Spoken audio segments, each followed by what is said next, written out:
Hello everybody and welcome to another Bitcoin technical analysis video. In this video I want to talk about the massive short squeeze breakout to over $20,000 Bitcoin. I also want to look at the ES1, which is the S&P 500 futures, to get an idea of where we are in the overall markets. After that I want to identify some levels, some Bitcoin levels, to trade off of in the near future. But first, let's look at a video I posted early last month talking about this short squeeze that we've gotten in just the past few days. Give me a moment and I will open that up here in a second. And I'll go ahead and play it from here.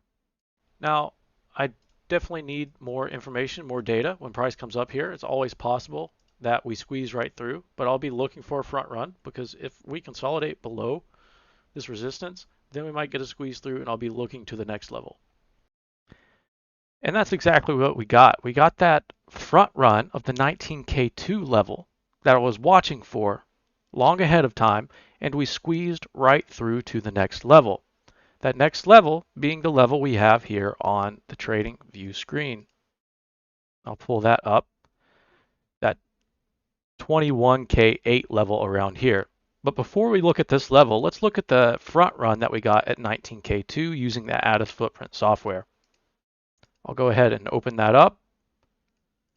Right here, the red line is the 19K2 level. You can see that as price came up, it put in 1, 2, 3 attempts to get to the level, a front run here, and then it just consolidated below the resistance.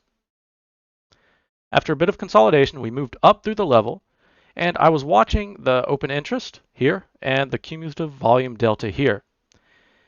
And for a short entry, what I wanted to see was a large reaction with the open interest in the cumulative volume delta because I wanted to see shorts getting stopped out, but I didn't see that.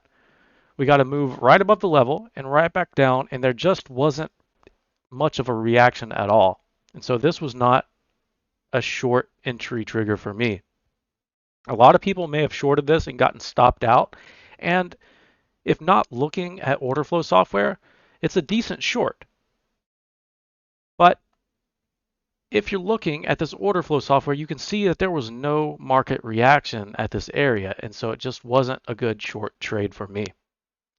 But anyway, we got a subsequent move upward, and we got that squeeze I was talking about. And now I'll bring up the trading view software, and we can look at price from there.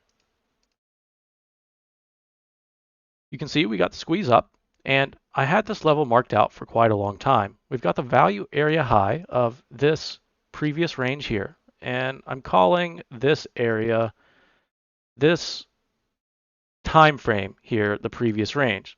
As you can see, we ranged here, and then we dropped below the range and formed a smaller range, and now we're back into that previous range. But what I was saying is that we have the value area high here. It's in confluence with this golden pocket that's pulled from the high here to the low right here. In addition, we have a daily naked point of control in confluence and a high volume daily order block here. Additionally, you can trade the swing failure pattern of this previous high right here as well. But what's happened is we moved right up into this area. You can see we've got a speed fan too, this high to this low at the 0.75. So everything came together in this area almost perfectly. We tapped that area, moved back down, got a small swing failure pattern. But what's happened here is we formed a double top. And I don't like double tops or double bottoms. I don't like leaving them behind. I like to take them out because I know there's liquidity in that area. Everyone who shorted this high and everyone who shorted this high still has their stop losses around here. That's what I want to take. Additionally, also what I don't like about this high is that it didn't take the 0.65 fib and it also didn't take the daily naked point of control. So what I want to see is another move up to take this area and then move back down. We might not get it, but I didn't become a professional trader by taking low probability trades. I became a professional trader by missing low probability trades and taking the higher probability trades. Now, another scenario that could happen, and I'll take a vector from this point of control, is to come back down with a retracement back down to this 19K2 area and test it as support.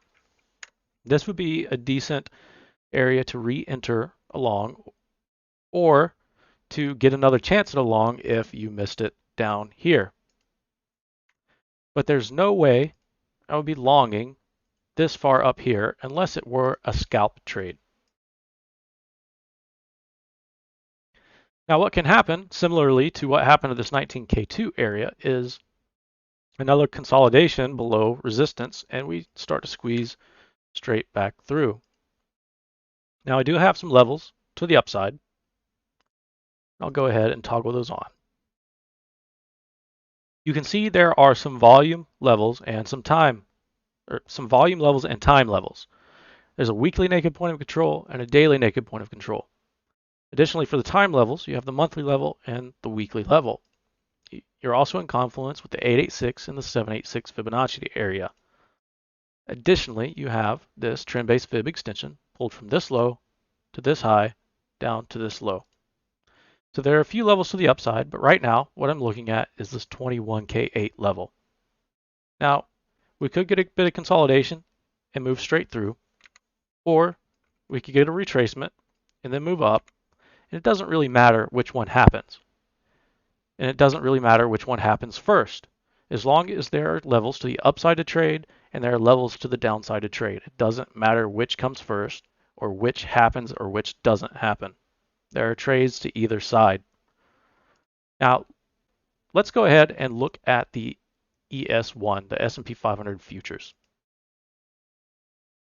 Right here, you can see for quite a long time, I've had this channel drawn. It's a fib-based channel.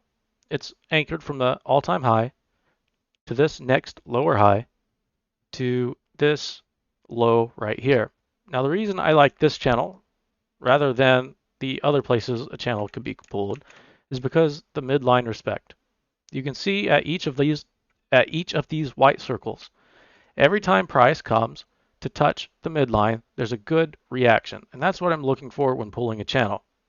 Additionally, this top trend line to the channel right here has been very well respected. You can see there was a false breakout here, and now we're again testing this top trend line. Now, we could get a bit of a wick up into that golden pocket there and a swing failure pattern of the volume profile that I pulled from this low to current price action. The value area high here in confluence with the golden pocket. Now, everyone on social media is saying the bottom is in, we're going to 100K, we're going to 200K, we're going to 1 million, and there is just so much FOMO. Everybody is buying in right now. But what most people aren't aware of is they are buying into major resistance in the global markets. There's no way, and I mentioned this in the Bitcoin chart, that I would buy, or rather long, right here. Only scalps. I would not long with a high target anywhere around this area. It's just the risk to reward is awful. If you're longing here, where are you putting your stop loss? It's just not the way to trade. It really isn't. The only trades I'll be looking for in this area are shorts.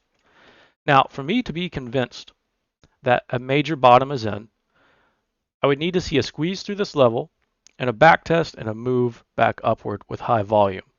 That's the only way I'm going to be convinced that this is a major bottom.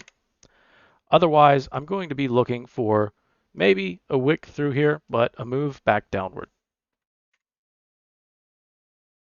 Anyways, let's get back to the Bitcoin chart and let's look at the lower time frame because I did mention consolidation below resistance, and that's exactly what's happening right now.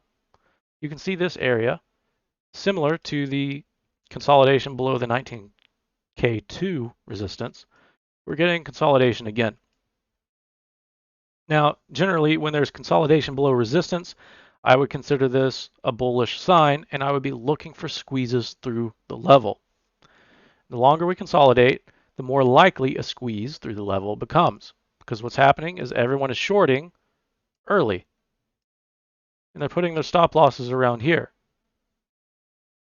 So if price moves up to take those stop losses, it's going to generate a large amount of buying pressure.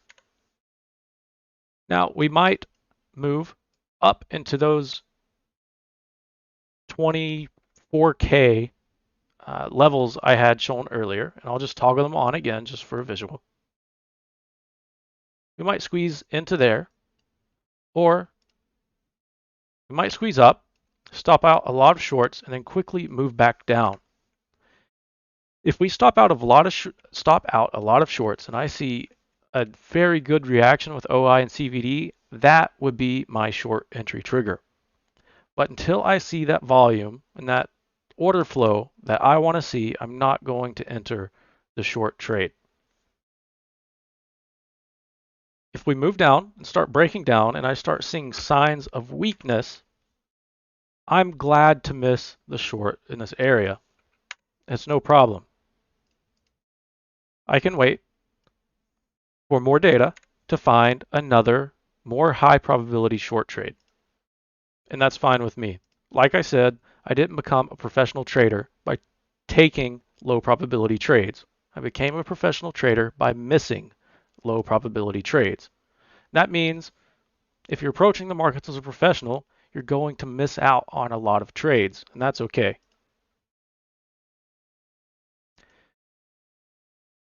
I'll scroll back out here just for all of the context.